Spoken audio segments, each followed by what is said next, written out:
Assalamualaikum warahmatullahi wabarakatuh. Perkenalkan, nama saya Hafiz Waluddin dari kelompok 2 yang akan menjelaskan tentang penelitian manfaat sinar tampak di bidang IT. Saya akan menjelaskan tentang pendahuluannya. A. Konteks penelitian dan latar belakang.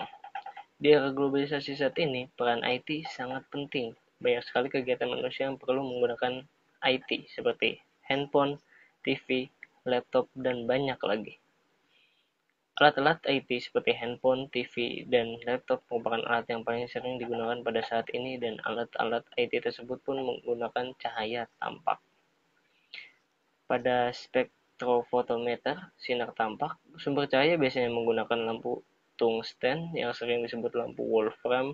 Wolfram merupakan salah satu unsur kimia dalam bentuk tabel periodik unsur. Wolfram termasuk golongan unsur transisi, tepatnya golongan 6B atau golongan 6 dengan simbol W dan nomor atom 74. Wolfram digunakan sebagai lampu pada spektrofotometri, tidak lepas dari sifatnya yang memiliki titik didih yang sangat tinggi, yakni 5930 derajat Celcius.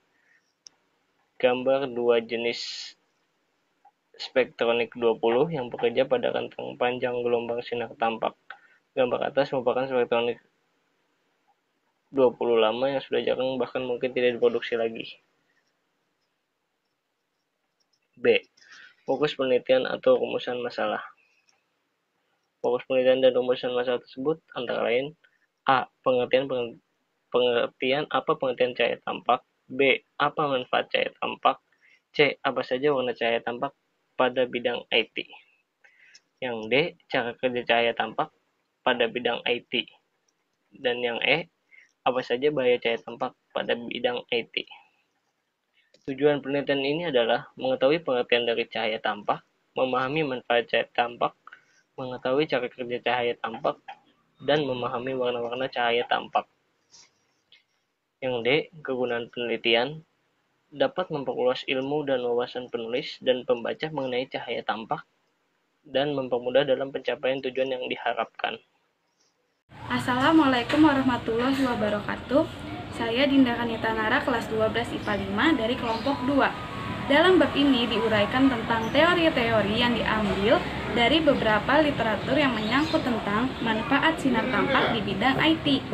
Sinar tampak adalah sinar yang dapat dilihat oleh mata manusia. Cahaya yang dapat dilihat oleh mata manusia adalah cahaya dengan panjang gelombang 400-800 nm dan memiliki energi sebesar 299-149 kJ per mol. Elektron pada keadaan normal atau berada pada kulit atom dengan energi terendah disebut keadaan dasar ground state.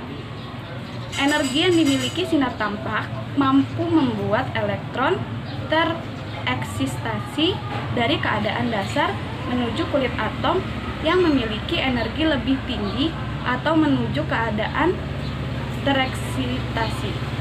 Cahaya yang diserap oleh suatu zat berbeda dengan cahaya yang ditangkap oleh mata manusia. Di spektrum sebelumnya, kamu tidak bisa melihat wujud gelombangnya. Tidak demikian dengan cahaya tampak. Warna-warna merah, jingga, kuning, hijau, biru, nila, dan ungu merupakan bentuk spektrum cahaya tampak. Cahaya tampak memiliki frekuensi sehingga panjang gelombang terpendek dari cahaya tampak dimiliki oleh cahaya ungu. Artinya, cahaya ungu memiliki frekuensi dan energi terbesar dibandingkan warna lainnya. Sementara itu, panjang gelombang terpanjang dimiliki oleh cahaya merah.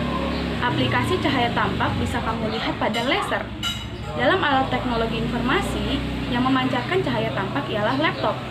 Biasanya berbagai layar digital seperti layar komputer atau laptop, televisi, maupun ponsel dan peralatan elektronik lainnya mengandung cahaya biru atau blue light untuk meningkatkan keterangan dan kejelasan layar.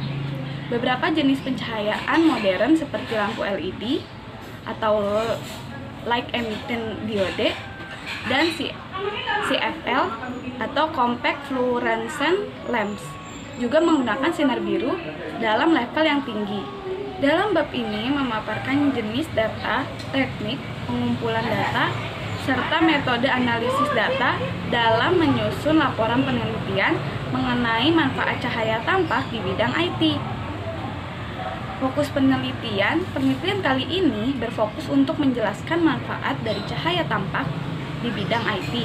Adapun jenis data dan teknik pengumpulan data yang digunakan dalam penelitian ini adalah data sekunder, yaitu data yang digunakan merupakan data sekunder yang didapat dari penelitian sebelumnya, yaitu penelitian terlebih dahulu yang dilengkapi dengan landasan teori atau hasil kajiannya. Kemudian, metode penelitian kualitatif adalah metode penelitian yang digunakan untuk meneliti pada kondisi objek yang alamiah, di mana penelitian adalah sebagai instrumen kunci pengambilan sampel. Sumber data bersifat induktif atau kualitatif, dan hasil penelitian kualitatif lebih menekankan makna daripada generalisasi. Sekian presentasi dari saya, kurang lebihnya mohon maaf. Wassalamualaikum warahmatullahi wabarakatuh. Selanjutnya saya akan membahas bab 4, yaitu pembahasan. Blue light adalah sinar biru yang dipancarkan dari layar perangkat digital seperti televisi, laptop, PC, smartphone, tablet, dan perangkat gadget lainnya. Sinar biru tersebut awalnya diciptakan sebagai sinar buatan untuk menerangi layar gadget yang kita gunakan. Selain itu, cahaya matahari juga merupakan sinar biru, dan itulah yang membuat kita tetap bangun di siang hari dan tidur di malam hari. Seperti cahaya matahari yang memiliki manfaat pada kita dan bahayanya juga. Tentu sinar biru pada gadget ini juga memiliki hal yang sama. Nah, sekarang yuk kita ketahui apa itu blue light, bahaya dan manfaatnya. Cahaya biru dapat mengaruhi pola tidur dan menyebabkan penyakit, meski ramah lingkungan.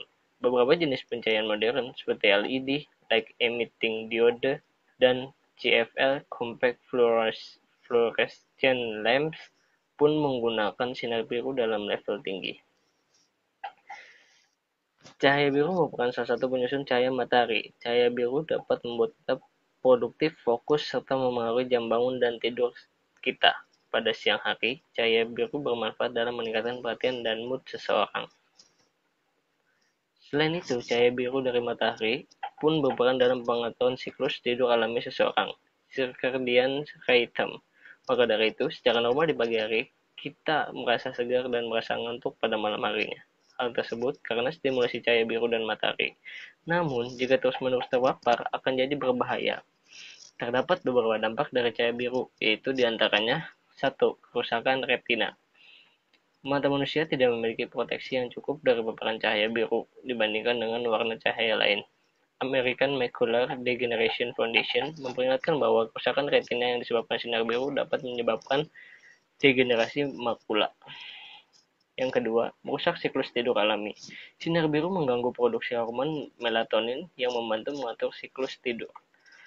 Siklus tidur yang terganggu menyebabkan gangguan kesehatan mulai dari obesitas hingga gangguan genetik dan masalah memori lainnya. Yang ketiga, rentan terhadap depresi. Penelitian juga menunjukkan bahwa orang-orang yang tingkat melatoninnya ditekan dan jam tubuhnya dikacaukan oleh paparan sinar biru lebih rentan terhadap depresi.